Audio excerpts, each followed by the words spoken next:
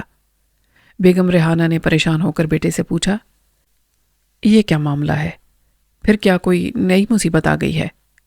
وہ ماں سے بولا، آپ تو جانتی ہیں کہ ہونڈا ایکارڈ کتنی مہنگی ہے، مگر وہ چوری کا مال تھا۔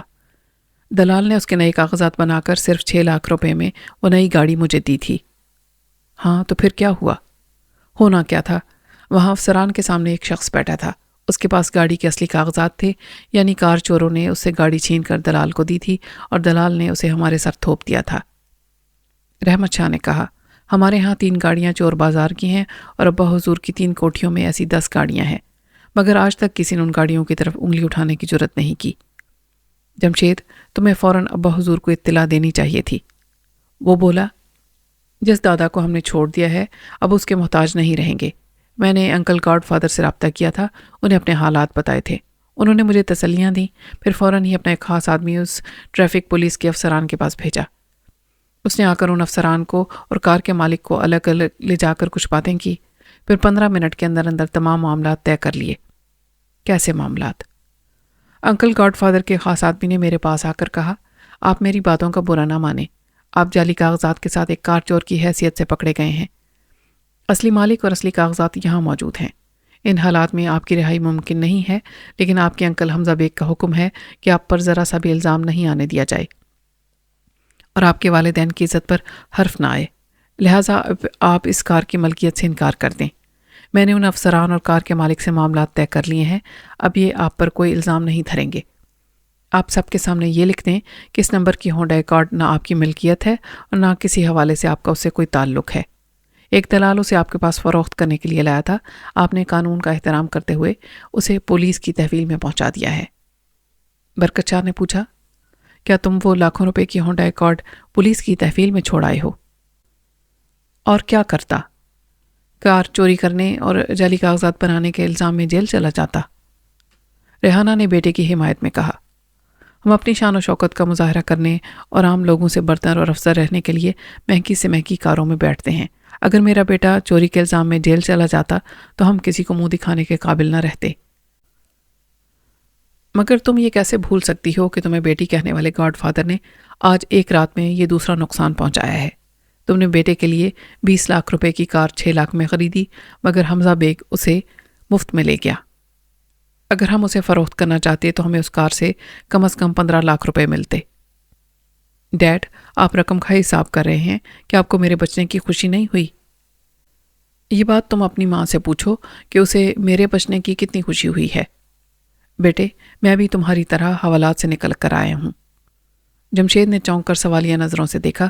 اس کے چچا رحمت شاہ نے اسے بتایا کہ کس طرح لاکھوں روپے اگلنے والی فیکٹری اب دوسرے کے نام ہو گئی ہے۔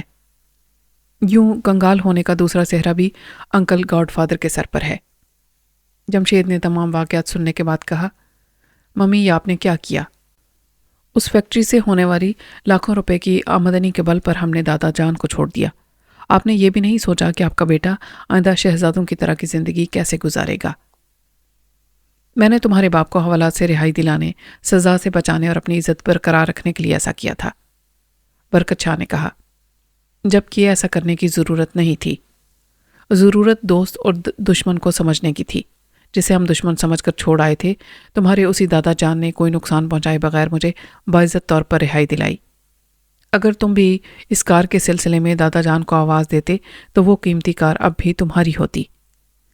ریحانہ پاؤں پٹک کر ایک طرف جاتے ہوئے بولی، میں آپ باپ بیٹے کی دشمن ہوں۔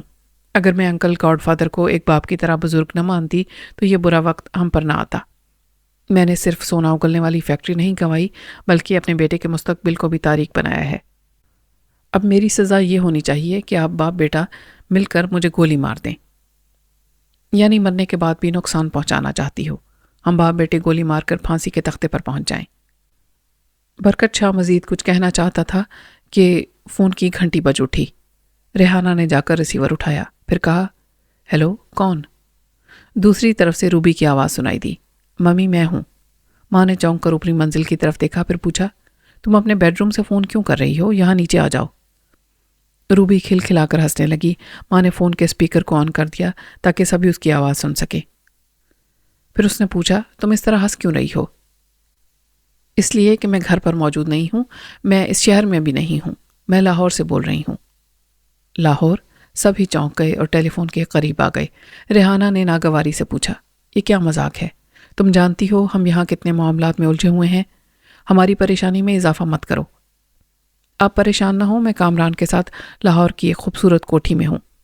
میں نے پہلے آپ سب سے کامران کا ذکر نہیں کیا تھا کیونکہ آپ بزرگوں نے ہمارے بچپن میں ہی یہ فیصلہ کر دیا تھا کہ میری شادی سنی جیسے مسخرے سے کی جائے گی۔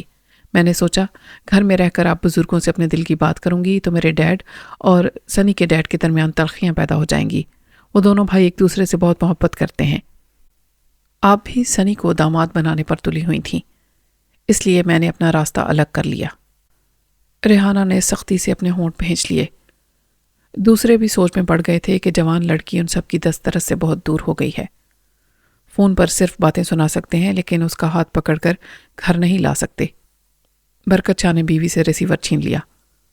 روبی، تم جو کچھ کہہ رہی ہو اسے تمہاری زبان سے سن کر یقین نہیں آ رہا۔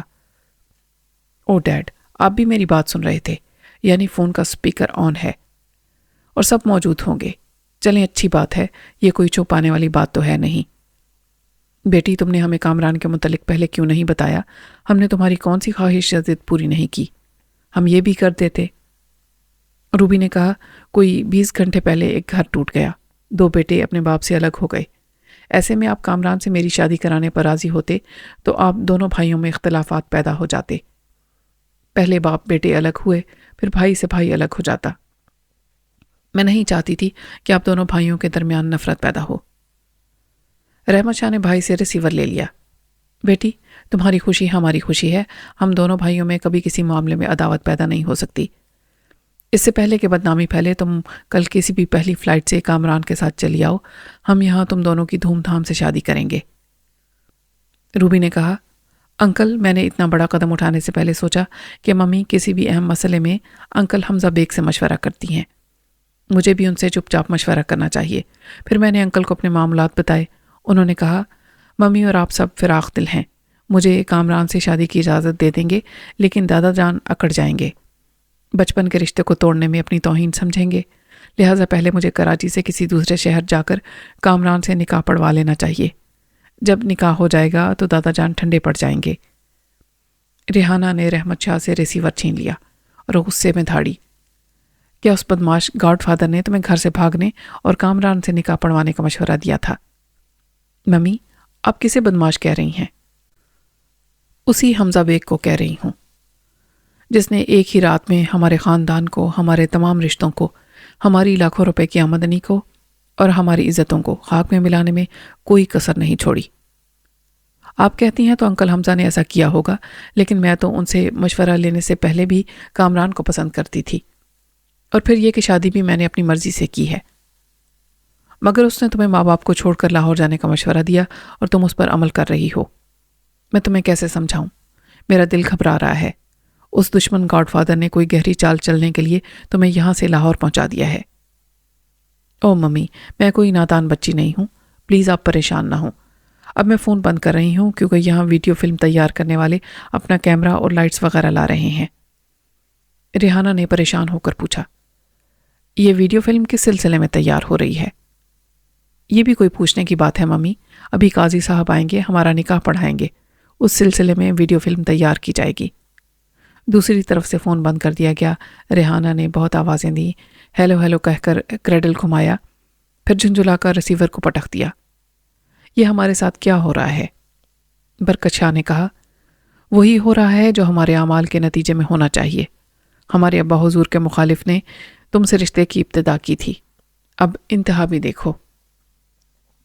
رحمت شاہ نے کہا، یہ بھابھی جان کو تانا دینے کا وقت نہیں ہے۔ روبی ہم سے سینکڑوں میل دور ہے، ہمارے وہاں پہنچنے سے پہلے اس کے ساتھ کوئی زبردست فراڈ ہو سکتا ہے۔ رحمت شاہ ریسیور اٹھا کر نمبر ڈائل کرنے لگا۔ برکت شاہ نے پوچھا، کسے فون کر رہے ہو؟ وہ بولا، ایک ابا حضور ہی ایسے ہیں جو ناممکن کو ممکن بنا سکتے ہیں۔ وہ یہاں بیٹھ کر ایک بٹن دباتے ہیں اور امریکہ میں ان کے کٹ پتلے ناچنے لگتے ہیں۔ لاہور تو یہاں سے صرف 800 میل دور ہے۔ رحمت، تم بھول رہے ہو، ابا حضور سونے سے پہلے اپنے تمام ٹیلی فون بند کر دیتے ہیں۔ واقعی رابطہ نہیں ہو رہا تھا۔ اس نے کئی نمبر ڈائل کیے، پھر سیکیورٹی افسر سے رابطہ کیا۔ اسے جواب ملا، میں اسسٹنٹ افسر ہوں، آپ کون ہیں؟ میں رحمت شاہ سلطانی بات کر رہا ہوں، ابھی بھائی جان کے ساتھ آ رہا ہوں، تم ابا حضور کو ہماری آمد کی اطلاع دو۔ سوری سر، ہم نہ تو کوٹھی کے اندر جا سکتے ہیں نہ باہر سے دستک دے سکتے ہیں۔ ہم کسی بھی صورت پیر صاحب کی نیند میں خلل نہیں ڈال سکتے۔